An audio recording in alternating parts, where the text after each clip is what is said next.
मित्रों, राम जी का नाम लिया जाए और करोड़ों की संख्या में उनके भक्त अपना सिर झुकाए खड़े रहते हैं। छोटा बच्चा हो या कोई बड़ा बूढ़ा, हर इंसान उनकी लाइफ से जुड़ी बातें जानने के लिए उत्सुक रहता है। और अब कई सालों के इंतजार के बाद 22 जनवरी 2024 को वो दिन आने वाला है जब अयोध्या के राम मंदिर का इनॉग्रेशन होगा। कहते हैं अयोध्या में बने इस मंदिर की कहानी त्रेता युग में भगवान राम के बैकुंठ जाने के बाद से ही शुरू हो गई थी, जब प्रभु के बेटे कुश के द्वारा अयोध्या में राम मंदिर निर्माण करवाया जाता है। वहीं आज अयोध्या में रामलला की प्राण प्रतिष्ठा को लेकर मित्रों तैयारियां बड़े ही जोरों शोरों से हो रही हैं, जिसमें सभी देश विदेश के दिग्गज नेताओं के साथ फिल्म इंडस्ट्री के सेलिब्रिटीज भी शामिल होंगे। लेकिन क्या आपको इसकी हिस्ट्री का पता है? अगर नहीं तो आज हम आपको इस वीडियो में पूरी डिटेल के साथ बताते हैं। अब राम मंदिर के मित्रों बात हो ही रही है तो आपको बता दें कि अयोध्या के राम मंदिर के दर्शन करने के लिए आपको भले ही कुछ समय का इंतजार करना पड़ रहा हो, लेकिन आर्टेरियम के 3D राम मंदिर मॉडल को आप कभी भी अपने घर ला सकते हैं। ये मंदिर आपके घर में न सिर्फ अयोध्या की पवित्रता महसूस कराएगा, बल्कि आपके घर को सुख शांति से भी भर देगा। आर्टेरियम इसे हर सनातनी के घर तक पहुंचाना चाहता है ताकि श्री राम की कृपा सब पर बनी रहे। तो बिना देर किए www.thearterium.com पर जाएं और राम मंदिर को अपने घर पर ले आएं। अगर आप हमारा कूपन कोड यानी डिवाइन 10 यूज करेंगे तो आपको 10% का डिस्काउंट भी मिलेगा। चलिए अब अपनी कहानी पर वापस आते हैं दोस्तों। दरअसल भगवान राम के बैकुंठ जाने के बाद उनकी 44 पीढ़ियों ने अयोध्या पर राज किया। जब प्रभु राम के बेटे कुश अयोध्या के राजा बने थे तो उन्होंने राम जी की जन्मस्थली पर एक भव्य मंदिर के साथ बहुत से छोटे छोटे मंदिर बनवाए। गुजरते समय के साथ इन मंदिरों की हालत खराब होती चली गई, जिन्हें बाद में 57 ईस्वी पूर्व के आसपास उज्जैन के राजा विक्रमादित्य ने रेनोवेट करवाया था। लेकिन फिर अप्रैल 1526 में मुगल शासक बाबर के भारत आने के बाद उनके शासन की शुरुआत हो गई। 1528 से 29 में बाबर अयोध्या आया तो उसने अपने सेनापति मीर को बचे हुए मंदिर को तोड़कर मस्जिद बनवाने का आदेश दिया। अपने बादशाह बाबर की बात मानकर मीर बाकी मंदिरों को तोड़कर मस्जिद बनवाना शुरू कर देता है और उन बने मंदिरों में हिंदुओं के जाने पर रोक लगा दी गई।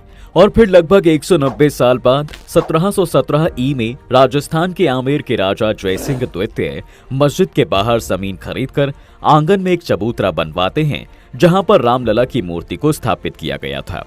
लेकिन मंदिर को तोड़कर मस्जिद बन जाने के बाद से तो वहां मुस्लिम समुदाय के लोग नमाज अदा करते थे, जबकि बाहर चबूतरे पर हिंदू भगवान राम की पूजा करते थे। ऐसा सिलसिला मित्रों कई सालों तक चलता रहा। फिर 1853 में भारत के 14 सांप्रदायिक अखाड़ों में से एक निर्मोही अखाड़ा ने यह दावा कर दिया कि इस मस्जिद की जगह पर राम मंदिर हुआ करता था, जिसे मुगल शासक बाबर के समय तोड़कर मस्जिद बनवा दिया गया। इसलिए अब हम यहाँ पर दोबारा से राम मंदिर बनवाएंगे। ये सब होने के बाद मुसलमानों की तरफ से इसका विरोध किया गया था और फिर यहीं से हिंदू और मुसलमानों के बीच में लड़ाई दंगों की शुरुआत हो गई थी।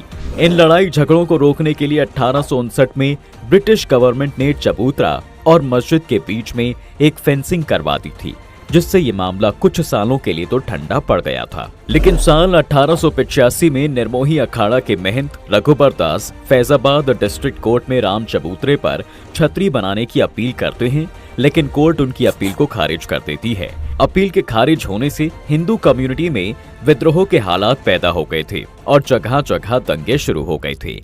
हिंसा इतनी बढ़ गई थी मित्रों कि मस्जिद और राम चबूतरे के बीच बनी फेंसिंग के साथ मस्जिद की दीवार को तोड़ दिया गया था। ब्रिटिश गवर्नमेंट ने उस दीवार को फिर से बनवाया और साथ में एक रूल भी बनाया, जिसके अंदर लिखा गया था कि मस्जिद को बस जुम्मे की नमाज के लिए ही खोला जाएगा।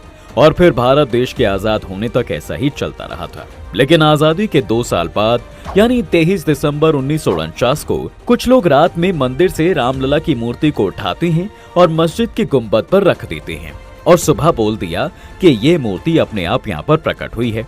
इतना ही नहीं मित्रों, सुबह होते ही हिंदू समुदाय मस्जिद के अंदर जाकर घंटियां और शंखों की आवाज के साथ पूजा शुरू कर देते हैं, जिसकी आवाज सुनकर भारी मात्रा में भीड़ इकट्ठा हो जाती है। अब एक तरफ हिंदुओं की भीड़ पूजा करने के लिए तो दूसरी तरफ मुसलमानों की भीड़ इसका विरोध करने के लिए एकजुट हो जाती है और एक बार फिर से दंगे के हालात बन गए थे। भीड़ इतनी ज्यादा थी कि उनका पुलिस भी कुछ नहीं कर सकती थी। तो वहां के डीएम के नायर ने इस बात की जानकारी पीएमओ को दी और जब ये मामला दिल्ली पहुंचता है तो उस समय भारत के प्रधानमंत्री जवाहरलाल नेहरू थे।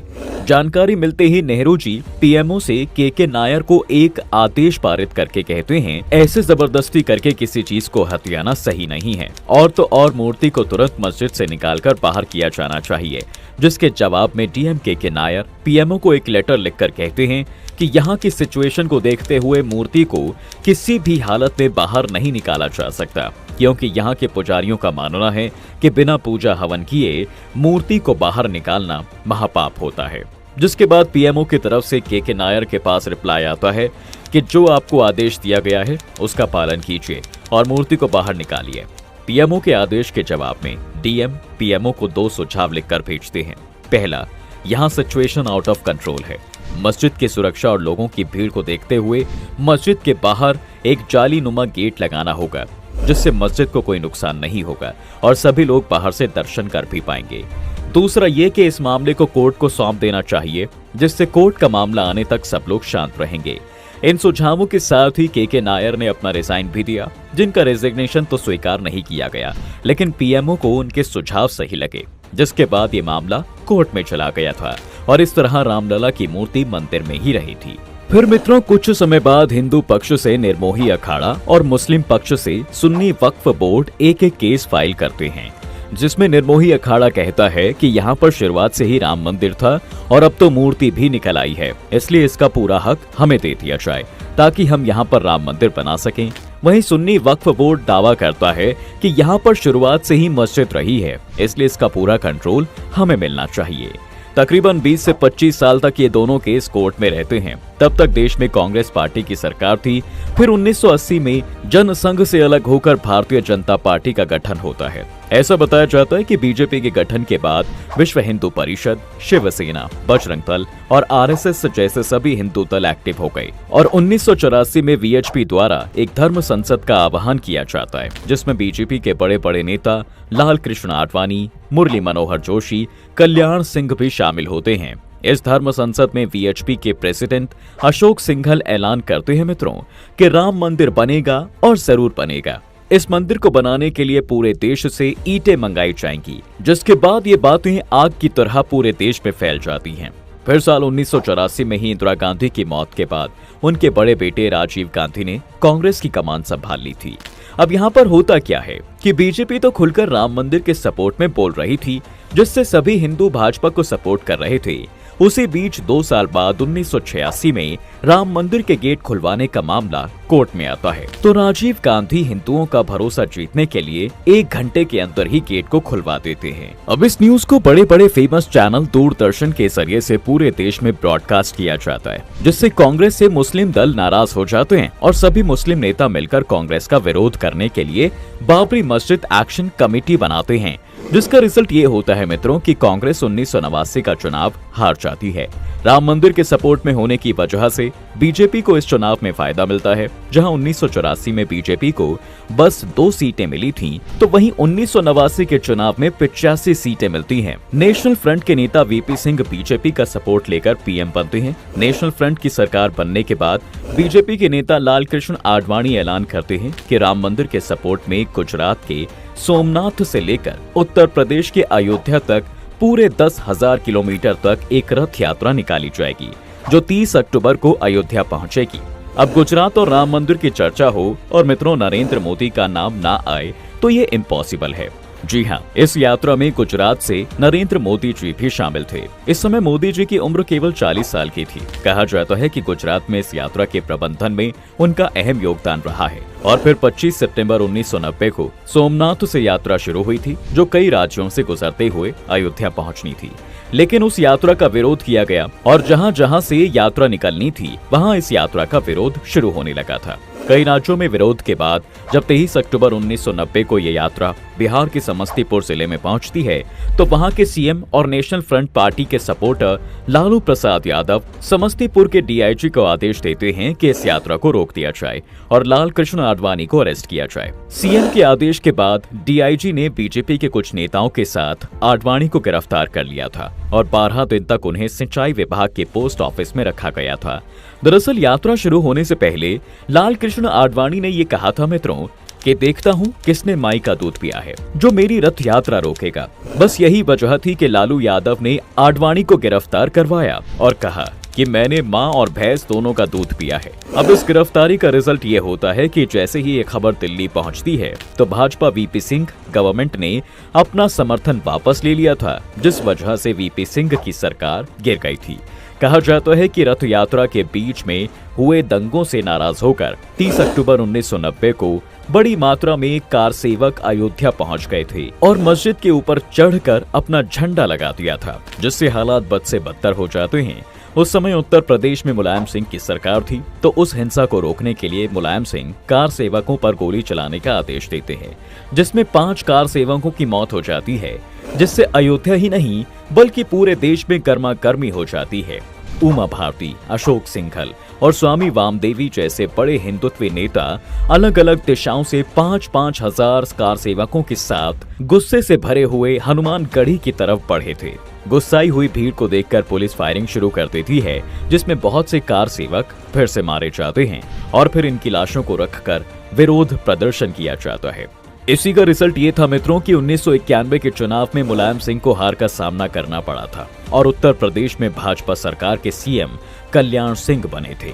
लेकिन 1991 में राजीव गांधी की मौत के बाद से लोगों की सहानुभूति कांग्रेस को मिलती है, जिससे सेंटर में कांग्रेस की सरकार बनती है और पीएम पीवी नरसिम्हा राव बनते हैं। वहीं यूपी में बीजेपी की सरकार बनने के बाद 10 जनवरी 1991 को अयोध्या के पुजारियों की सहमति से 2.77 एकड़ भूमि जन्मभूमि न्याय ट्रस्ट को दे दी गई थी। ये ट्रस्ट राम मंदिर के लिए जगह बनाने के लिए कंस्ट्रक्शन शुरू कर देता है, लेकिन इसका मामला पहले से ही कोर्ट में चल रहा था, जिस वजह से कोर्ट ने कंस्ट्रक्शन पर बैन ही लगा दिया। बैन लगने के बाद भी मंदिर बनाने के लिए 1992 में फिर से कार सेवकों का आह्वान किया गया था। उस समय यूपी में तो भाजपा सरकार थी, लेकिन केंद्र में कांग्रेस की सरकार थी। सेंट्रल और स्टेट गवर्नमेंट को ये जरूर डर था कि फिर से पहले जैसे हालात न बन जाएं।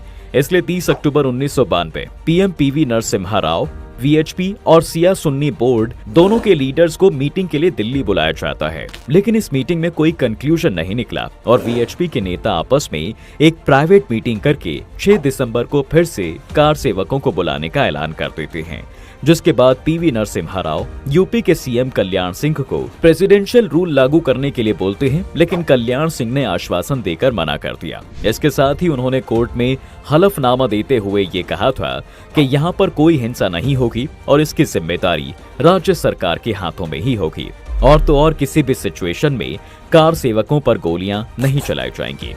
मित्रों, फिर कुछ सालों बाद यानी 6 दिसंबर 1992 को 2 लाख से ज्यादा कार सेवक अयोध्या पहुंचे थे और इस समय बीजेपी के कुछ नेताओं पर अयोध्या आने पर रोक लगा दी गई थी। यही वजह थी कि उमा भारती सिर मुंडवाकर वहां पहुंच जाती हैं ताकि कोई उन्हें पहचान भी ना पाए। उमा भारती के अलावा अटल बिहारी वाजपेयी, अशोक सिंघल, लाल कृष्ण आडवाणी जैसे सभी बड़े नेता अयोध्या पहुंच गए थे और फिर ये भीड़ 5 बजे तक मस्जिद के तीनों गुंबद को तोड़कर मेन गुंबद की जगह पर एक छोटा सा मंदिर बनाकर रामलला की मूर्ति वहां पर रख देती है, जिस वजह से हिंदू और मुस्लिम लोगों के बीच लड़ाइयां शुरू हो गई थी और राज्य सरकार द्वारा की गई सारी व्यवस्थाएं कहीं ना कहीं फेल हो गई थी। हजारों की संख्या में लोगों की मौत हो रही थी और सेंटर गवर्नमेंट द्वारा यूपी में प्रेसिडेंशियल रूल लागू कर दिया जाता है, जिसके बाद कल्याण सिंह सीएम पद से इस्तीफा दे देते हैं। ये मुद्दा इंडिया तक ही सीमित नहीं रहता मित्रों, बल्कि इसके विरोध में पाकिस्तान और बांग्लादेश में हिंदुओं की दुकानें जलाई जाती हैं, उन्हें लाठियों से मारा गया था और बहुत से हिंदू मंदिर भी तोड़े गए थे। सरकार द्वारा एक कमेटी बनाकर दोषियों को पता लगाने का आदेश देकर कुछ समय के लिए मामले को दबा दिया गया था। वहीं जब 2001 में भाजपा से अटल बिहारी वाजपेयी की सरकार बनी थी तो वीएचपी द्वारा सेंट्रल गवर्नमेंट से अपील की गई थी कि अयोध्या में राम मंदिर बनवाने का काम शुरू किया जाए और अगर सरकार से नहीं हो रहा है तो हमें बता दो, फिर हम मंदिर बनवाएंगे। अब जब इस मुद्दे पर सरकार की तरफ से कोई फैसला नहीं आया तो 15 अक्टूबर 2002 में वीएचपी सैकड़ों कार्यकर्ताओं को बुलाकर मंदिर में काम करवाना शुरू कर देते हैं। जब ये कार्यकर्ता अयोध्या से लौटकर जा रहे थे तो उस समय वो ट्रेन गोधरा पहुंची तो भड़के हुए लोगों ने उस ट्रेन में आग लगा दी थी, जिसमें करीब 58 लोगों की मौत हो गई थी। इस दंगे से देश का माहौल गर्म हो गया था, जिससे कोर्ट इस मामले में तेजी करती है और फिर आर्कियोलॉजी सर्वे ऑफ इंडिया को इस मंदिर के आसपास खुदाई करके रिलेटेड सबूत निकालने को कहती है। 6 महीने की खुदाई के बाद मित्रों ASI की रिपोर्ट सामने आई थी, जिसमें 10वीं और 12वीं सेंचुरी के हिंदू मंदिरों के अवशेष मिले थे, जिसके आधार पर 30 सितंबर 2010 को कोर्ट का फैसला आता है, जिसमें कोर्ट ने पहली बार ये माना था कि यहाँ पर राम जन्मभूमि ही थी और इस भूमि को 3 हिस्सों में बांट दिया गया था। सीता रसोई और चबूतरा निर्मोही अखाड़ा को दे दिया गया। सेंटर एरिया राम भूमि न्यास को और बाकी का बचा हुआ एरिया सुन्नी वक्फ बोर्ड को दिया गया था। लेकिन कोई भी पक्ष इस फैसले पर तैयार नहीं हो रहा था और 2011 में यह मामला सुप्रीम कोर्ट के पास पहुंच गया था। करीब 6 साल तक सुप्रीम कोर्ट में पेंडिंग रहने के बाद 2017 में इस केस की सुनवाई फिर से शुरू होती है और 2 साल के बाद 9 नवंबर 2019 को 5 जजेस के एक बेंच के द्वारा ASI की रिपोर्ट के आधार पर 2.77 एकड़ जमीन राम जन्मभूमि ट्रस्ट को दे दी गई थी। लेकिन इसका मालिकाना हक सेंट्रल गवर्नमेंट के पास था और उत्तर प्रदेश सरकार को आदेश दिया गया था कि मुस्लिम पक्ष को इस जमीन से दूर किसी जगह पर 5 एकड़ जमीन सुन्नी वक्फ बोर्ड को मस्जिद बनाने के लिए दे दी जाए। तो मित्रों, इस तरह से सबसे लंबे चलने वाले मामले का फैसला किया गया था। और तो और ये हमारे संविधान की खूबसूरती है कि जब इस मामले का फैसला आया तो किसी भी पक्ष ने कोई हिंसा नहीं की और न ही इसका विरोध किया गया। फिर 5 अगस्त 2020 को PM नरेंद्र मोदी अयोध्या पहुंचकर मंदिर का शिलान्यास करते हैं, जिसके बाद ही मंदिर का काम बनना शुरू हुआ था। और अब 2024 में वो समय आ गया है कि जब अयोध्या में रामलला विराजमान होंगे, जिसके लिए 22 जनवरी का समय तय किया गया है। इस समारोह में शामिल होने के लिए PM नरेंद्र मोदी के साथ साथ अरुण गोविल, अमिताभ बच्चन, अक्षय कुमार, अनुपम खेर, माधुरी दीक्षित, रजनीकांत जैसे कई दिग्गज कलाकारों को इनविटेशन भेजा गया है। तो मित्रों, आज की वीडियो में फिलहाल बस इतना ही। अगर आप प्रभु राम के सच्चे भक्त हैं तो कमेंट में जय श्री राम जरूर लिखें और अगर आप भी 22 जनवरी को राम मंदिर जा रहे हैं तो हमें वो भी बताएं। तब तक के लिए वीडियो को लाइक करें, शेयर करें।